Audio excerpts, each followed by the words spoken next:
Hello, on se retrouve pour un nouveau carnet de lecture qui est donc le 16e de cette chaîne YouTube. J'espère que vous allez bien et je tiens, avant même de parler lecture, à vous souhaiter une très belle année 2025. Ça y est, là je tourne la vidéo, on est le 1er. Voilà, je tiens à bout de bras mon téléphone. On est le 1er janvier 2025, donc très belle année à vous. Je vous souhaite surtout d'avoir la santé, une bonne santé, parce que c'est quand même le plus important.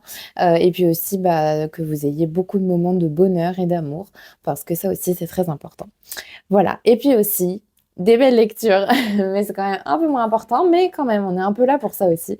Mais voilà, j'espère en tout cas que vous allez bien, que vous avez passé de très belles fêtes de fin d'année, que voilà, vous êtes content d'entamer une nouvelle année. En termes de résolution ou autre, moi j'en ai aucune, donc voilà, je tiens à vous dire que comme ça c'est clair. Le changement d'année ne va pas me pousser à prendre des résolutions. Le seul objectif que j'ai pour cette année, c'est de lire une centaine de livres, 100 livres pour être précise, puisque cette année j'en ai lu 64. J'avais commencé aussi Les Confessions d'une accro du shopping de Sophie Kinsella, que je n'ai pas fini, donc je compterai cette lecture comme étant une lecture de 2025 et donc la première de 2025. Je l'ai toujours pas terminée. Là, j'ai avancé cet après-midi en étant dans le train pour revenir des fêtes du Nouvel An. Voilà, tout simplement. Mais je l'ai pas encore terminé. Donc, ça figurera sans doute parmi mes lectures de 2025. Donc, pour 2024, comme je vous disais, 64 lectures. Je suis hyper contente parce que l'année finalement s'est bien déroulée en termes de lecture, qu'il y a des moments dans l'année où j'ai pas forcément beaucoup lu pour des raisons voilà, où j'avais pas forcément trop le moral ou autre. Donc pendant quelques mois, je n'ai pas lu et ça m'a pas empêché d'atteindre les plus de 60 livres. Donc ça, je suis super contente. Mon objectif, ce sera 100 livres pour 2025. Je pense que c'est jouable. Et une autre, on va dire, décision que j'ai prise, pas vraiment une résolution, mais c'est vraiment quelque chose un peu qui s'impose à moi, c'est ma pile à lire qui est énorme. On a fait les comptes là avec mon copain, on a fait une liste en fait de tous les livres qu'on avait chez nous et il faut dire qu'on en a quand même beaucoup, hein. C'est pour ça qu'on comprend mieux pourquoi on n'a plus de place, voilà. Parmi les livres, donc moi j'en ai un peu plus de 300, j'en ai 259 qui ne sont pas lus. Et j'en ai une centaine qui est lu, mais il y en a 259 qui ne sont pas lus et je suis sur un taux de lecture de 29% de l'ensemble de mes livres. Donc en fait, c'est pas beaucoup, c'est même pas un tiers. J'ai même pas lu un tiers de ce que j'ai de livres chez moi. Donc voilà, ça m'a fait un peu mal au cœur d'apprendre ça. Je pensais quand même sincèrement que j'avais lu un peu plus que ça de ce que je possédais. Après, c'est vrai que là, ces derniers mois, enfin en tout cas ces dernières semaines aussi, j'ai pas mal acheté de livres, que ce soit en neuf ou en occasion. J'ai reçu aussi avec Noël. On a fait plusieurs Noëls, donc j'ai eu plusieurs fois des livres. Donc forcément, ça alourdit un petit peu les des lectures. Forcément, j'ai quand même beaucoup, beaucoup de choses à lire. Et donc j'ai décidé cette année de lire beaucoup de ce que j'avais et d'acheter moins. Alors, bon, je sais que c'est pas toujours tenable parce qu'on a toujours envie d'acheter les dernières sorties, voilà, d'avoir aussi des livres d'occasion. On a envie de saisir les bonnes affaires, donc c'est un peu compliqué de se raisonner là-dessus. Mais on va dire que mon objectif, c'est d'essayer de lire 100 livres sur l'année, dont une très grande partie figurant déjà dans ma pile à lire. Si ce n'est, j'aimerais bien peut-être la moitié, ce serait super, voire plus, hein, pourquoi. Bref, je ne veux pas parler 4 heures. Vous avez à peu près les deux seuls résolutions, entre guillemets, décisions, enfin c'est vraiment des prises de décision parce que je compte m'y tenir, pour l'année 2025. Je ne sais pas si vous avez des résolutions, mais n'hésitez pas à me les dire, ou en tout cas vos décisions un peu livresques. N'hésitez pas à m'en faire part dans les commentaires, ça peut être assez inspirant aussi. Et puis voilà. Quant à moi, ben écoutez, j'ai pas énormément de choses à vous dire. Comme je vous ai dit, je suis en train de lire toujours Confessions d'une accro du shopping de Sophie Kinsella que j'adore. J'ai éclaté de rire. Alors, je vous ai tourné un rush dans le précédent vlog. J'avais dit que j'en étais à la page, je sais plus, 100 et quelques, 116 il me semble de mémoire. Et en fin de compte, j'ai continué après ma lecture une fois que j'ai fini de tourner ce rush-là. Et en continuant ma lecture, en fait, j'ai éclaté de rire à certains moments tellement c'était drôle et un peu cocasse. Donc voilà, ça confirme un peu ce que je pensais de Sophie Kinsella, de ses écrits. Je vous reviendrai bien évidemment avec un avis complet quand j'aurai terminé ce livre-là. Mais une lecture très agréable, Pas prise de tête, franchement, voilà, c'est vraiment une lecture très agréable, pas prise de tête. Il y a pas trop d'autres choses à dire. C'est vraiment pas la plus belle plume qui soit ou la plus belle histoire du monde, pas du tout. Mais par contre, c'est super agréable, ça fait du bien, c'est frais. C'est frais malgré tout parce que bon, ça date quand même d'un certain temps, hein, la saga Accro du shopping de Sophie Kinsella. Mais je trouve que c'est toujours un peu comme, enfin, c'est intemporel en fin de compte, l'humour, les situations, la façon de dire les choses, je sais pas, je trouve que c'est toujours actuel, donc j'aime beaucoup. Et donc voilà, je vous ferai un avis plus complet dans les prochains rushs de ce vlog, parce que je pense que je l'aurai fini pour la fin de ce vlog. En tout cas, là, je m'en vais le lire. Voilà, ça se trouve, je vais même vous reprendre ce soir pour vous dire ce que j'en ai pensé. Honnêtement, je pense pas, mais on verra. Et puis, quant à moi, bah, il ne me reste plus qu'à vous souhaiter de bonnes lectures, et puis je vous retrouve dans les prochains rushs.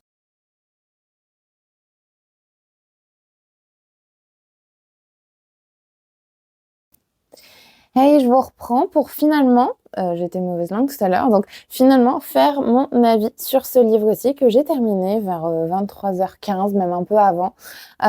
Donc enfin, je l'ai terminé assez rapidement, donc j'étais contente. Donc Confession d'une accro du shopping de Sophie Kinsella, qui est le premier tome d'une saga de 9 livres, accro du shopping. Voilà, donc on suit en fait Becky, qui est Rebecca Bloomwood, dans toutes ses aventures au fil de ces différents livres. Pour celui-ci, je vais vous faire un bref rappel de l'histoire. On va suivre donc Rebecca, qui est une jeune londonienne de 25 ans, qui travaille en tant que journaliste financière et qui en fait comprend pas trop ce qu'elle fait là-bas. Elle n'a pas du tout de passion pour son travail, elle s'y intéresse pas du tout. Son boulot, grosso modo, tel qu'elle le résume, c'est recopier des dossiers presse pour en faire des articles, sachant qu'elle a un article par mois à faire. Donc, elle avoue elle-même qu'elle se tourne les pouces, mais qu'il y a quand même la stabilité de l'emploi et le bon salaire qui va bien, donc elle reste là-dedans. Et la particularité de Rebecca, et c'est ce pourquoi on la suit dans ce livre, c'est qu'elle adore le shopping et à un stade vraiment presque, enfin vraiment, c'est même pas presque, c'est catastrophique. Puisqu'elle en est à un stade où, en fait, elle est surendettée, elle sait qu'elle a pas d'argent, mais elle continue d'acheter, que c'est vraiment des achats compulsifs. Elle voit une bonne affaire, il faut qu'elle y aille. Alors que c'est des trucs qu'elle met pas, elle se souvient pas qu'elle a acheté ça, enfin voilà, mais il faut qu'elle y aille. Et donc voilà, grosso modo, sa vie, elle a pas de copains, elle est en colocation avec Suze, qui est en fait devenue une de ses meilleures copines et qui a un entourage que Becky juge être un peu particulier. Ça va un peu évoluer, mais voilà, au début, elle comprend pas trop l'entourage de sa colocataire. Et donc voilà un petit peu pour l'ambiance globale, on va dire, le résumé de ce livre, grosso modo. Pour mon avis, j'ai adoré cette lecture. Je pense que c'est pas trop une surprise hein, si vous avez suivi les autres vlogs. J'ai adoré cette lecture. Je suis hyper contente de commencer la saga dans l'ordre, voilà, avec ce premier tome. J'ai très hâte, du coup, une fois maintenant que je l'ai terminé, celui-ci, de continuer. J'avais même envie de prendre directement le tome 2 pour continuer. Il n'y a pas forcément, à la fin de ce livre-là, il n'y a pas un enjeu ou quoi qui fait qu'on a envie tout de suite de prendre le deuxième tome. C'est juste par rapport à l'ambiance, moi, que j'ai envie de continuer. Mais il n'y a pas de suspense ou quoi, on nous laisse pas sur un truc où on se dit, il faut qu'on sache absolument la suite. Pas du tout. Ça, c'est pas du tout le cas. Au niveau de mon avis, donc, globalement, vous avez compris que j'aimais bien. Pourquoi est-ce que j'aime bien? Tout d'abord, comme je l'ai sans doute dit aussi, j'adore en fait l'ambiance, j'adore la plume aussi de l'autrice, donc Sophie Kinsella, parce que c'est une plume qui est simple, qui est drôle.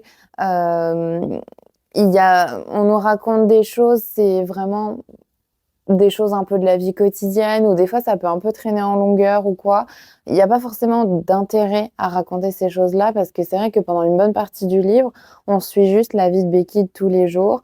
On suit juste en fait ses ressentis, ses émotions, ses choix, ses actions. Mais en soi, il n'y a pas vraiment de gros enjeux dans l'histoire, quoi.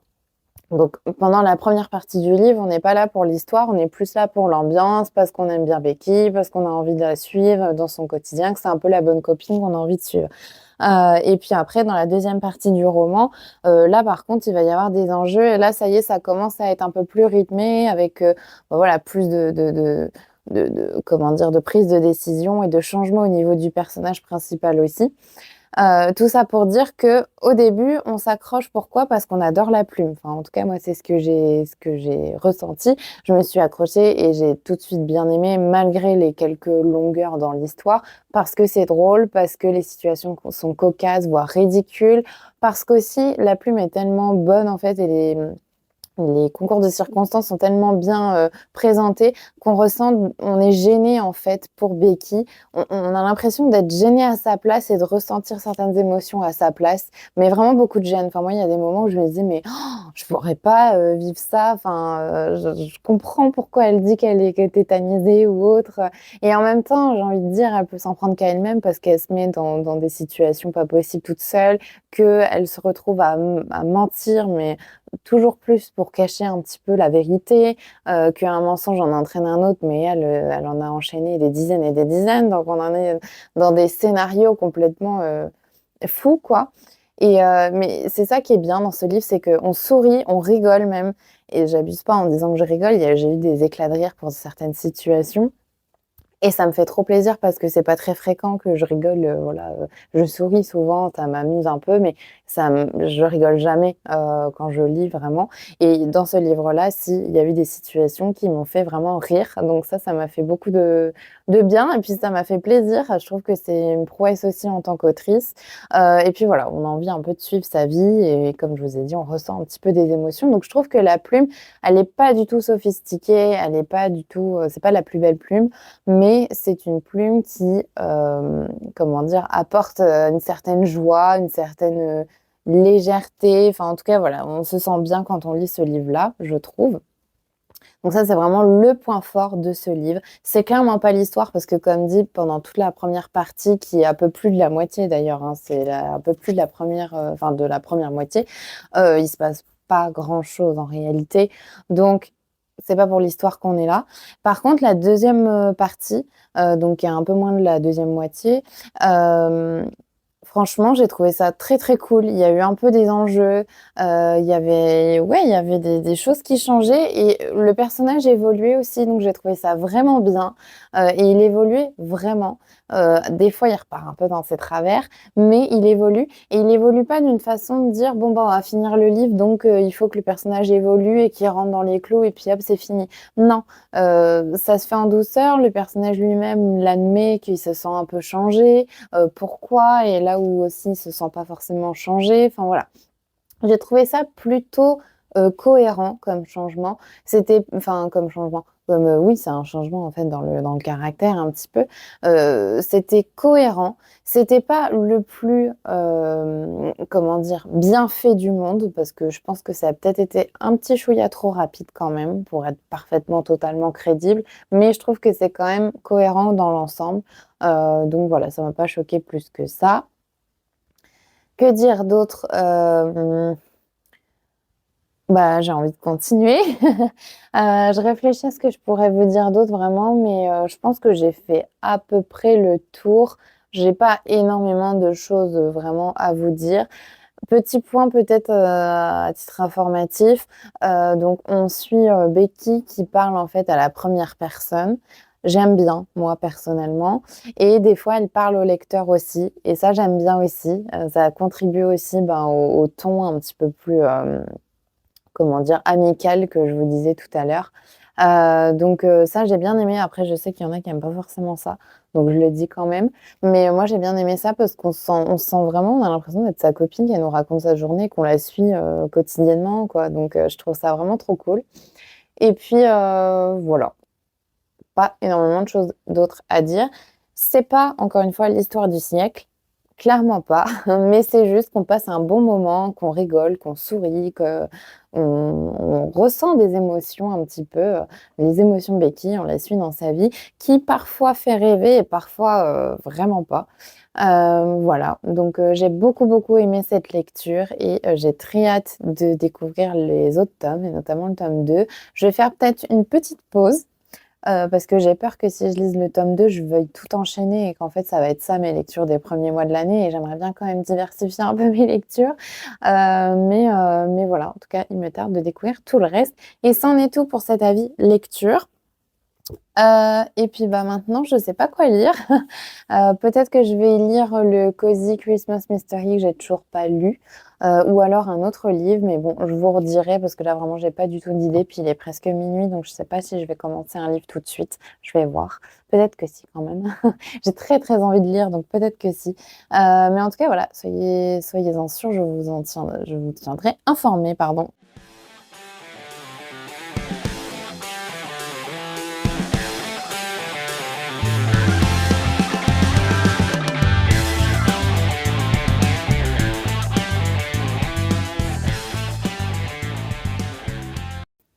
Hello, je vous reprends dans ce vlog et on est dimanche 5 janvier. Je vous reprends pour faire un petit point sur ma lecture en cours et aussi clôturer ce vlog qui sera peut-être un petit peu plus court que d'habitude. Tout d'abord, s'agissant de ma lecture en cours, j'ai repris hop, Ouvre-moi de Claire McGowan, donc publié aux éditions Hauteville. C'est un livre que j'avais commencé au mois de septembre et que j'avais laissé un peu tomber, il faut dire. Eh bien, je l'ai repris. J'en étais à peu près à la page 70-72 et j'en suis aujourd'hui à la page 266. Voilà, sur 407 de mémoire. Oui, c'est ça. 407 pages au total. Donc, ben, j'espère pouvoir le terminer en début de semaine prochaine pour voilà, bah, le sortir de ma palle et pouvoir dire que j'ai lu 2 livres de Claire McGowan. Je vais vous mettre le résumé à l'écran pour que vous ayez un petit peu une idée de quoi ça parle. Claire McGowan, j'avais déjà lu Personne ne doit savoir d'elle que j'avais adoré. Là, comme je vous disais, j'en suis à plus de la moitié, donc 266 pages. Je peux vous dire que je ne suis pas autant enthousiaste et autant fan que pour Personne ne doit savoir avec celui-ci. L'histoire est différente déjà, mais au-delà de ça, je trouve qu'il y a plein de petites choses qui vont pas. Après, voilà, j'attends d'affiner un petit peu tout ça en continuant et en terminant ma lecture pour vous revenir. Mais je pense pas qu'on sera sur un coup de cœur sur celui-ci. Donc voilà pour ce livre. Et après, j'ai pas d'autres lectures en cours, que ce soit papier ou audio. J'ai rien du tout d'autre, donc je compte vraiment terminer celui-ci pour en lire d'autres.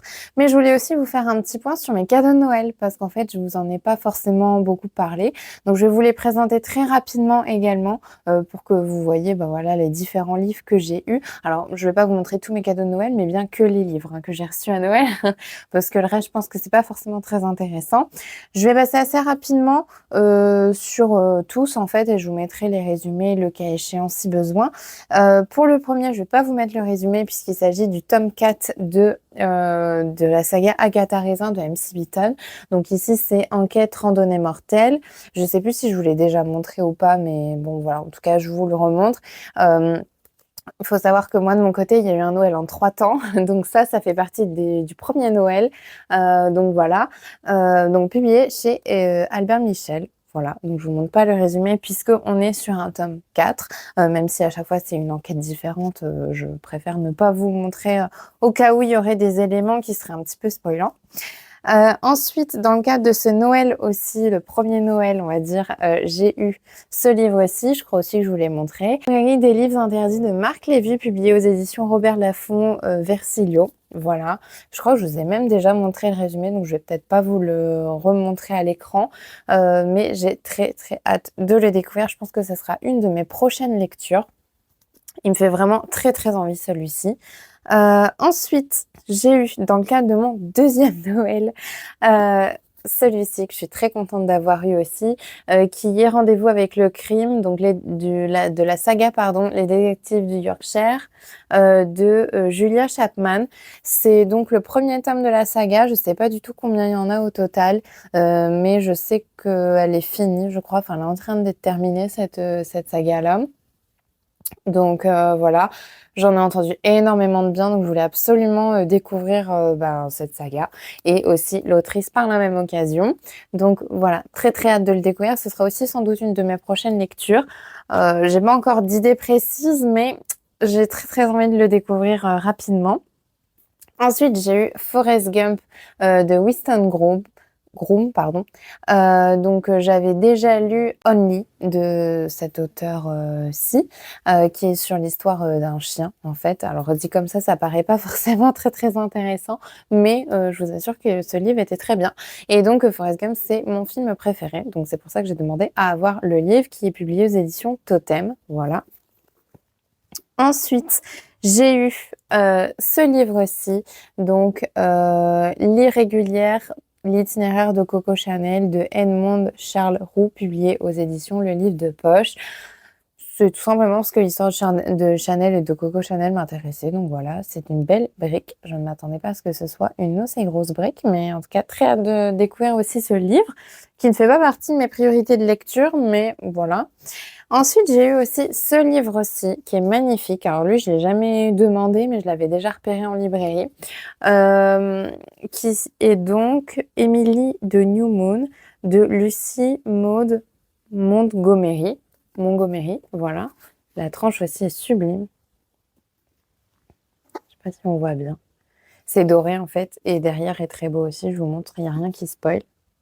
Je sais pas du tout de quoi ça parle, mais je l'ai repéré parce qu'il était beau et j'étais très contente de le découvrir au pied du sapin parce que je l'avais vraiment mis dans aucune de mes listes. C'était vraiment un cadeau spontané, donc très très hâte de découvrir aussi ce que ça vaut. Et je crois qu'il y a 3 tomes ou quelque chose comme ça. Enfin, en tout cas, il y a plusieurs livres, mais pas beaucoup, je crois. Donc voilà, ça a l'air très très agréable. Et dans le cadre de mon 3e Noël, j'ai eu 3 livres que je vais vous montrer tout de suite, qui sont des livres un petit peu différents, vous allez voir.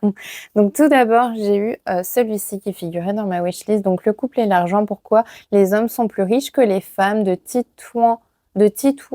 Titiou, pardon, Lecoq, publié aux éditions Proches, voilà. Il a écrit, enfin elle a écrit, pardon, c'est une autrice, également Les Grandes Oubliées, ça c'est un livre aussi que j'ai repéré, pardon, je vais m'en sortir, que j'ai repéré. Donc on verra si celui-ci me plaît bien. Bah, je prendrai sans doute l'autre aussi pour le découvrir. Je vous mets la 4e de couverture comme ça. Peut-être ça va aller un petit peu plus vite puisque là on n'est pas sur un roman ni rien. Donc voilà.